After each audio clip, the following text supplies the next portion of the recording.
High বন্ধুরা, যদি ভিডিওটা ভালো লেগে থাকে অবশ্যই লাইক একটা সাবস্ক্রাইব। হ্যালো এভরিওয়ান, তোমরা সবাই কেমন আছো? আশা করি অনেক ভালো আছি আর আমরা অনেক ভালো আছি।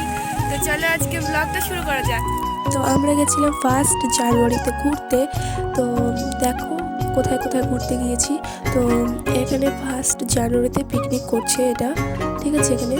তো আর এটা হচ্ছে বড় একটা ইউটিউবের বাড়ি, দেখতেই পাচ্ছ মাই ফ্যামিলি। তো কে কে চেনো অবশ্যই কমেন্টে জানাও। আর এখানে আমরা দেখতে দেখতে পৌঁছে গেছি একটা বিলের কাছে, যেখানে অনেকেই পিকনিক করছিল।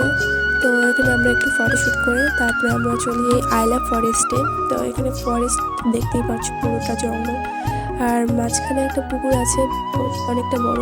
তো পুকুরটা দেখলে আর হচ্ছে এখানে অনেকে পিকনিক করে, বাট এখন এই সময় বারণ করে দিয়েছে, ওখানে একটা পোস্টার টাঙিয়ে দিয়েছে। তো তারপর আমরা চলে গেছি সাটিমারি বর্ডার দেখতে, কিন্তু বর্ডারটা সত্যি বলতে তোমাদের সাথে শেয়ার করতে পারিনি। তবু যেটুকুনি করেছি ওইটুকুনি দেখো, কারণ ভিডিও করা নিষেধ ছিল। টাটা।